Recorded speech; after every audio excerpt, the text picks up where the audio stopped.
Welcome to Asli's Notebook. I'm Asli, and this is a place for the conversations we don't always know how to begin. And today, I want to begin one that may be long overdue. I've been thinking about someone. Actually, I've been thinking about several people. People I haven't spoken to in years. And maybe, in some way, I'm speaking to one of them now. Maybe you have someone like that too. Someone who still crosses your mind every now and then. You'll see something funny and think, oh, she'd love this. Or you'll hear a song that immediately reminds you of them. Or maybe Facebook tells you that it's their birthday today. You stop scrolling for a second, smile, and wonder how they're doing. Maybe you even click on their profile. You see the pictures, a new job, a holiday, a child who somehow looks almost grown up now. How did that happen? And then you keep scrolling because life keeps moving. I don't think we talk enough about this kind of loss. Not the dramatic kind. Not the friendships that explode because someone betrayed someone. Not the relationships that end with shouting or slammed doors. I'm talking about the quiet ones. The friendships that never actually ended. They just paused. At least that's what it felt like to me. I started working in a job I loved. Work became busy. Then work became busier. And then I moved countries. People got married. They had children. Parents got sick. There were promotions, burnouts, pandemics, new routines, new responsibilities. Life didn't ask for permission. It just happened. And somehow, without anyone deciding it, months became years. The strange part is, I don't think I ever stopped loving those people. That's the part I've always struggled to explain, especially as someone who is ADHD. People often assume that if you don't reach out, you must not care. Because if you cared, you would have texted, right? I wish it were that simple. Sometimes I think about messaging someone. Actually, I think about it a lot. I'll be making coffee and suddenly remember someone from university. Or I hear a joke that reminds me of a colleague I adored. And I genuinely think, oh, I should message them tonight. I mean it completely. And then the kettle boils.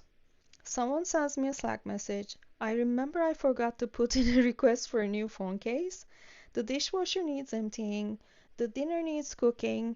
Something at work catches my attention. I get distracted. The evening disappears. And by the time I remember again, it's 2 weeks later. This is one of those things that's really hard to explain when your brain doesn't work this way. For many neurodivergent people, staying connected isn't only about caring, it's also about executive function. Or maybe we should call it dysfunction. Working memory, time blindness, prospective memory, which is just really a formal way of saying remembering to remember. Because intentions don't always become actions. Not because they weren't important, but because our brains sometimes drop the thread halfway through. And there's another part of this that I never really admitted out loud. The longer I don't reply, the harder it becomes. One day feels normal, a week feels awkward, a month feels embarrassing. It really is embarrassing. A year? Well, a year feels impossible. I start writing messages in my head. I'm sorry. I've been thinking about you. I didn't forget you. I just. But I never know how to finish that sentence. Because how do you explain something that even you don't fully understand? And then, if I do see them again, maybe at an airport, or a conference, or completely by accident, something strange happens. My brain just picks up where we left off, as though no time has passed. I still remember how they laugh, the stories they told me, the silly jokes only we understood. Emotionally, they are still my friend. Nothing has changed, at least not for me. But sometimes I realize something that breaks my heart. They moved on, not in a cruel way, not because they're bad people, just they experienced something completely different. While I thought we had simply pressed pause, they experienced my silence. And silence feels very different from affection. They don't know that I thought about them 100 times. They only know that I never called. I think that's one of the saddest misunderstandings in adult friendships. Two people can love each other and still drift apart, not because either of them wanted to, but because life quietly carried them in different directions. Sometimes I wonder if you're one of those people. Maybe there was a moment when you needed me. Maybe you wondered why I disappeared. Maybe you decided I didn't care anymore. And if that's true, I'm sorry. I'm truly sorry. Not because I stopped caring, but because my silence may have told you that I did.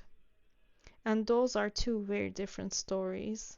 Maybe that's also why so many neurodivergent people love the phrase, oh, we just picked up where we left off. Because that's genuinely how it feels. Time doesn't erase affection, it just hides it behind everything else demanding our attention. So, if someone came into your mind while you were listening today, maybe just don't wait. Send a message. Just do it. Not because you owe anyone constant availability. Life is busy. We are all carrying more than anyone else can see. But maybe someone else has been thinking about you too. Maybe they're also sitting there convinced that it's been too long. And maybe they're waiting for a moment that is never going to feel less awkward. Maybe one of you has to be brave first. And if you're listening to this because someone disappeared from your life, I hope this gives you another possibility. Not every silence means someone stopped loving you. Sometimes it means they were drowning in a life they couldn't quite keep up with. Sometimes affection gets buried beneath executive dysfunction, overwhelm, and time. Sometimes the message was written 100 times. It just never got sent. Whoever came to your mind today, I hope they're doing well. And maybe I hope they'll hear from you. Thank you for spending a little time with me today. I'll see you in the next episode. Bye for now.